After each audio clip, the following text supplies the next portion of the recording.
All right, we will go ahead and get started. So my name is Chris Berry, certified law attorney and advisor with Castle Wealth Group, and we do these weekly wisdom webinars every week where it's really driven by you, whatever questions you have in the legal, financial, and tax world, or any news you want to talk about. Just put it into the Q&A or the chat section, and we'll go ahead and address it. And someone put a question in already, and we'll go ahead and address it live on air. And then if you do have a more specific question, feel free to go to this website, 15chris.com, and you can schedule some time on my calendar if it's more of a private question or something's unclear and you want to see how it addresses your situation.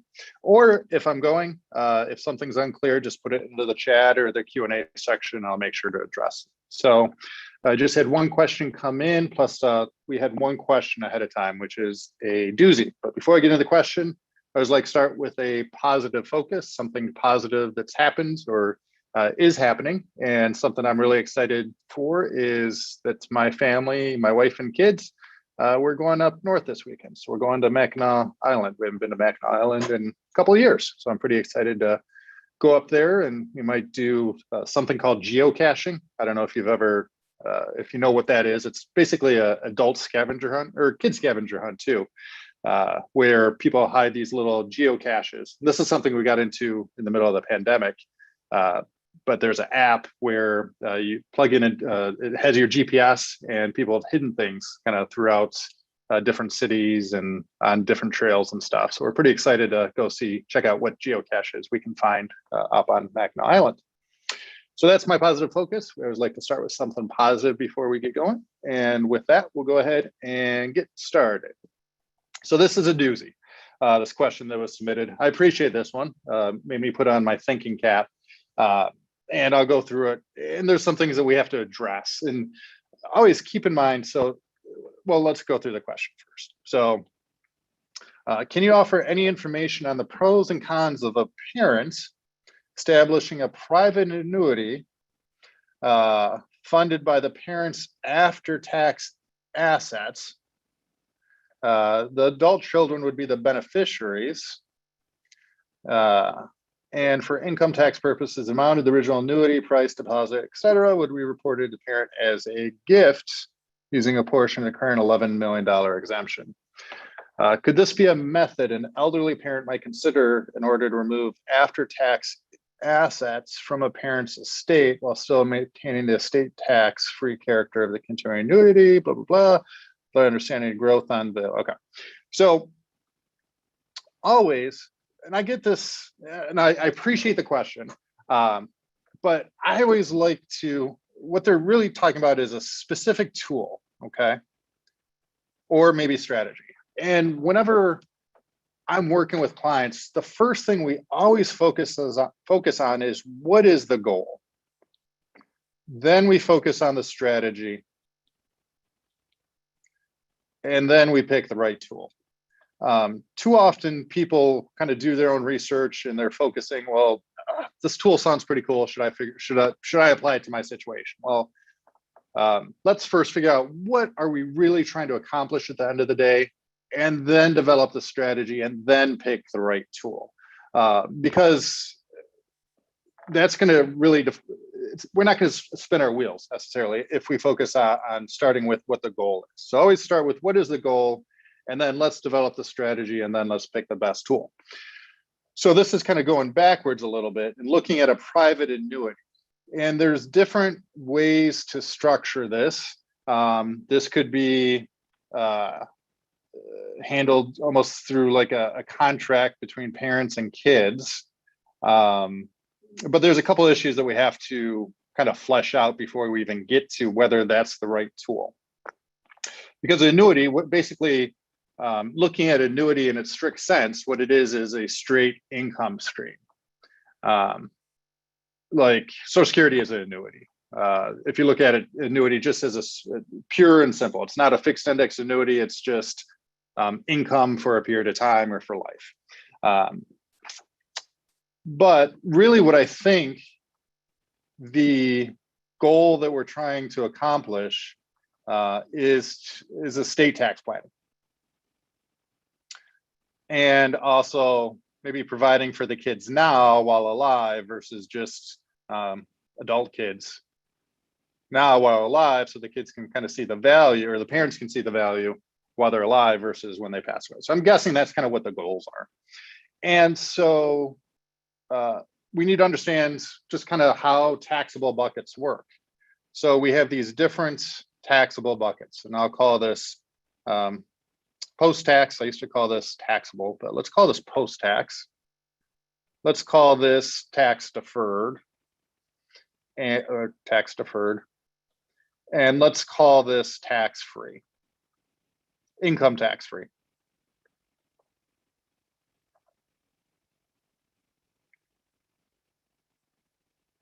And then we have this fourth bucket that becomes more important as we see the estate tax potentially drop. I call this tax-free plus. And this is income and estate tax-free.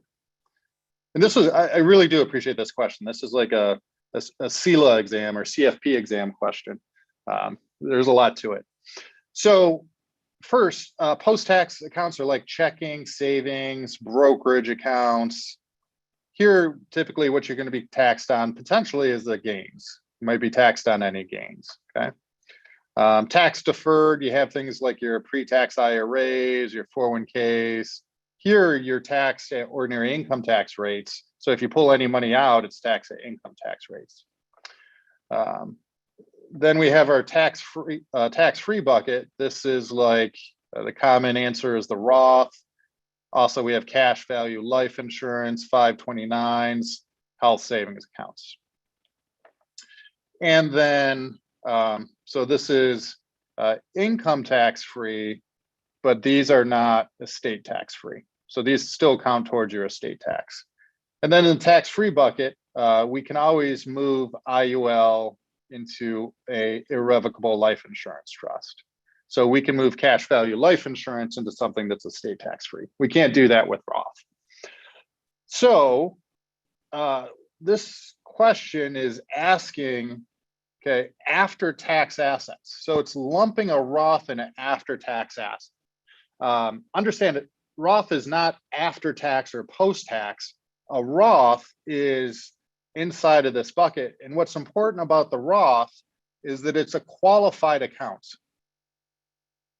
What that means is if you wanted to gift, you can't gift a Roth.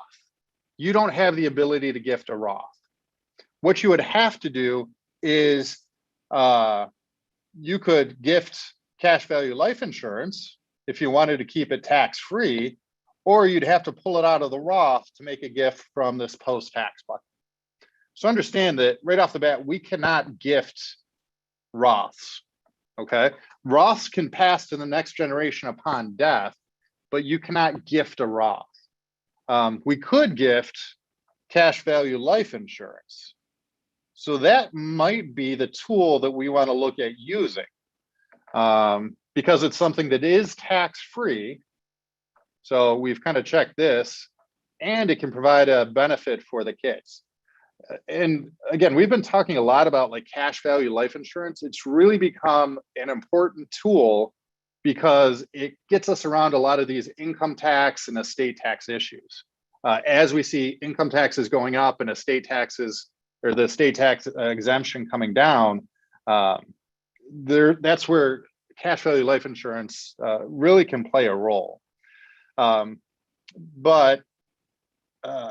so let me talk about estate taxes, okay?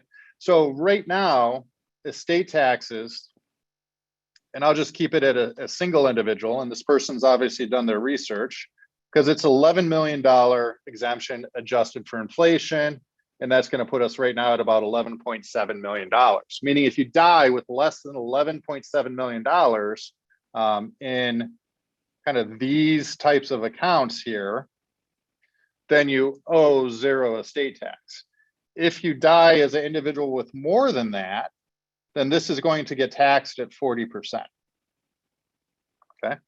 And we know, according to current tax laws, when the Tax Cuts and Jobs Act expires, so the Tax Cuts and Jobs Act, which runs from 2018 to 2025, then this is dropping down to a $5 million exemption. And again, if you die with more than $5 million of life insurance or Roth money or real estate or checking or savings or IRA, it's going to be taxed at, again, potentially 40%. So one of the strategies, and we've talked about this before, is understanding that the estate tax exemption is going to drop. One thing we can do is we can gift, maybe we gift a portion of this now. Because if we gift it now, we're still going to have that $5 million estate tax exemption when it does drop. So we've gotten this portion of the money out of the estate. And there's different ways that we could do it. We could, a lot of times we would gift it to a trust to maintain control. But this is where, yeah, we could gift this money out. It can't come from the Roth though. Again, it cannot come from the Roth. If you wanted it Roth, you'd have to gift it to, or if you wanted to use the money that's sitting in a Roth, you would have to put it into the taxable bucket. And then there you could set up an annuity if you wanted to, or you could move it to cash value life insurance, depending on the situation. But yeah, so we could gift the money. It just can't come directly. It can't be Roth to Roth. We have to take it out of the Roth, and we could gift post-tax money, or we could gift cash value life insurance, really depending on, again, what the goal is and figuring out the best strategy. So let me see if there's anything else I wanted to mention on this. After tax from parents' estate, well, yeah. So the only way that we could maintain the tax-free character, again, so if we want this tax-free, really our only option would be pull the money from the Roth. Again, that would not be taxable. Put it into a post-tax account, okay? And then from there, and there's different ways we would structure it, purchase index universal life insurance that could provide income based on the cash value to the beneficiaries. And we could even remove it from the estate entirely if we wanted to put it in an ILA, but that'd be more upon death. So yeah, so that'd be the only way that we could kind of check all the boxes of tax-free, gifting the money out of the estate, and kind of creating an income stream. If we didn't want all of those, what we could do is we could gift the money out. Again, take the money from, if it is Roth, take the money from the Roth, put it into just a checking savings account. And then from there, we utilize that as a gift it into maybe, so another option would be gifting it to a single premium immediate annuity that could provide lifetime income to the children, if the annuity portion is one of the goals. So again, really to fully answer this question, I need to, as a fiduciary and attorney, I need to see the whole picture.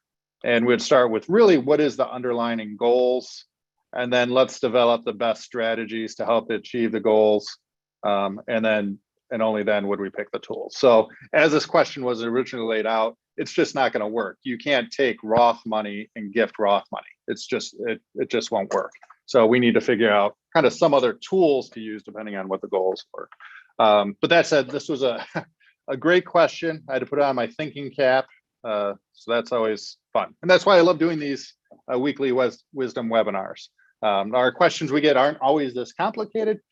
This was quite complicated, but I'd recommend for the person that kind of submitted this, let's talk longer about it. And probably it's not going to be just a 15-minute conversation. I really need to wrap my head around and arms around the whole situation. So schedule some time, more than happy to dive deeper into that question. So hopefully that was helpful. All right, so another question was just submitted. So this question, what are your thoughts on the best way to allow someone, to access your house keys, safe to remote private things? So I'm assuming this is upon death. So upon death, how can someone, and I'm assuming we're talking about by someone, we mean like your trustee or a personal representative, trustee under a trust, a personal representative under a will. How can they access a house and stuff, right? So different ways this can be done, but really the person that has access to this typically is going to be whoever you named as the trustee or personal representative. It's their job to wrap up your final affairs, take care of everything. And not to sound morbid, but I guess it's going to depend on kind of how we know that someone passes away. Like if you pass away alone in your home, then someone's going to realize kind of you're missing. They contact the authorities, and authorities would gain access, and then from there, they would notify either next of kin or whoever the personal representative trustee is, and then they would gain access to it. I guess a way that a lot of people do it now is while alive, let the person know who the trustee, let them know that they are the personal representative, and then maybe just kind of make a copy of the key.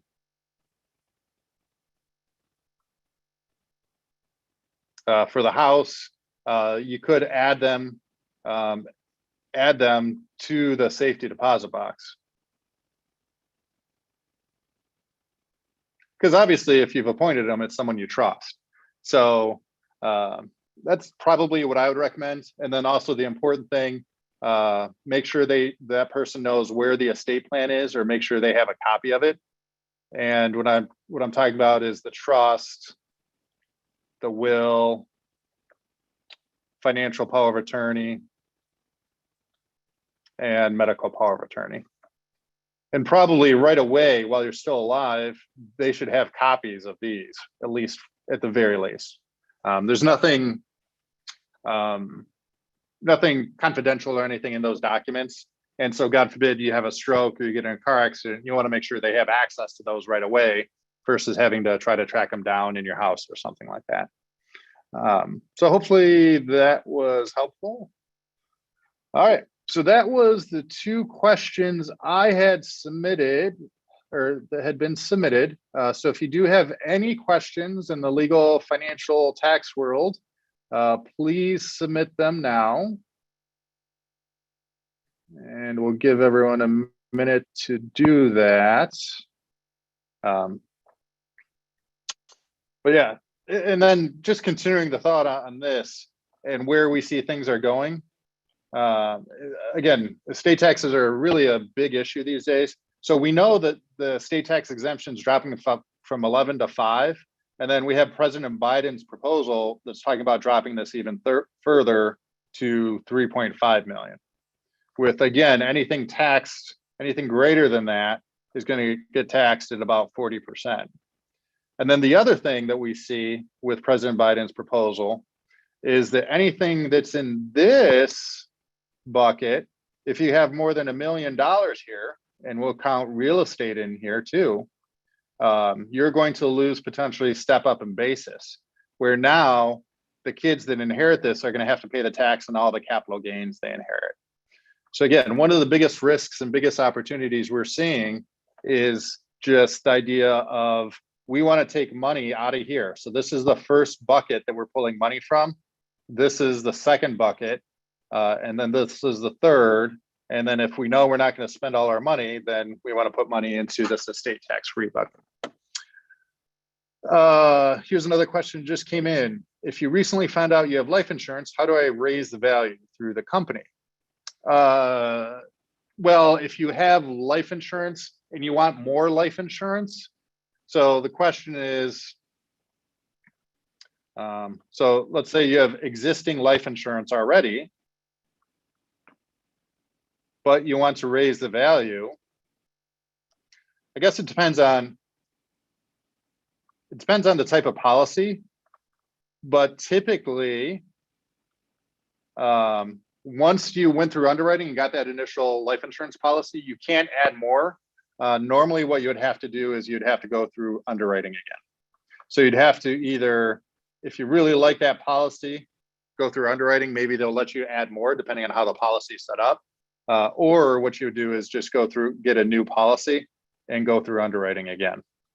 And especially if you're looking at life insurance more as an asset class than, hey, it's something I need, then as you get older, or if your health deteriorates a little bit, the fact that you're not as healthy as you were when you're 20 isn't that big of a deal. A lot of people say, no, life insurance is too expensive. Well, it depends on what your goals are. But I would say if you're looking at life insurance not as a replacement of income or to cover a mortgage or to cover young kids, but more as an asset class, then I wouldn't really worry about kind of your health, assuming that you're insurable. Here's another question that just came in. So hopefully that helped. Is Biden proposal increase the state tax to 3.5 per person, or is it 7 million per couple? Yeah. So all of these numbers here are per person. So with a married couple, you can double that. So if Biden's proposal goes through, it's 7 million for a couple. When the Tax Cuts and Jobs Act expires, it's 11 million and change for a married couple. And right now with the, as the person said, with inflation, this is about $23 million. So again, I don't have any clients that are at the 23 million spot, but I do have clients here and obviously here. So that's why we're spending a lot more time talking about estate taxes, because we know it's kind of interesting. I had what I've found with this estate tax question. It's kind of interesting. I've had this conversation a lot of times in the last couple of days. So what we found is that people's assets with this assets with this market run we've had the last 12 years, assets have been going up pretty strong. And then on the flip side of it, now we see estate taxes, the estate tax exemption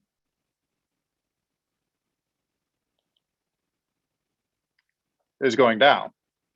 And so I have plenty of clients who they worked hard, they've accumulated a lot of wealth and their assets are going like this, while at the same time, the estate tax exemption is going kind of headed down. And so either we can look at the like kind of some of these planning ideas that we've talked about, or a lot of times the thing that I say, what's the first thing that you should be doing if in your situation like this? Just spend your darn money. You know, I just got done with a client meeting today.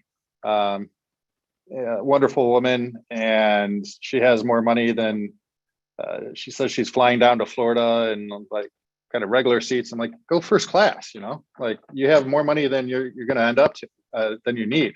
So rather than engaging in kind of fancy estate tax planning techniques, sometimes the best thing is just start spending some of your money. That's why you work so hard for it. That's why I always say is the best estate plan is go when the last check bounces. But that said, if even if you don't spend the money, then second, I'd rather leave more money to your kids' charity versus leaving it to the IRS. And so that's where, all right, first kind of spend more money, but then if you look at it, spending more money, we're still going to have money left over. Then and only then let's start thinking about what other ways that we can kind of maximize the legacy so that we can put more money in your kids or your favorite charity's name and less to the IRS. Unless you want to leave money to the government IRS, that's perfectly fine. I'm not saying you have to do any of that, but I just see with the market kind of going up the last 12 years, and then with the state tax exemption going down, either now or in the future, a lot of people could be having these estate tax issues. And so there are some things that we should be looking at now, like gifting before the estate tax exemption drops. But yeah, and then also I've had clients just recently conversations with, okay, the market's been going up and up and up. What's going to happen? It's probably going to drop. So maybe we should move some money kind of off the table into investments that are geared towards growth and safety to lock in some of the gains that we've had. So if that's the conversation you want to have, just reach out to us. But those are, as we're having a lot of review meetings with our clients, those are some of the things that we're seeing. So with that, any other questions that you have? All right. Let me see. Okay. All right. So it looks like there's nothing else coming in. So with that, I want to thank everyone for joining me. Really appreciate the questions, like the ones that make me think a little bit. Really, this is not for me, it's for you. So I want to make sure you get value out of it. So join us next week. Invite friends. Thanks, Nikhil. You are very welcome. Really appreciate it. Make it a great week. Take care. Bye-bye.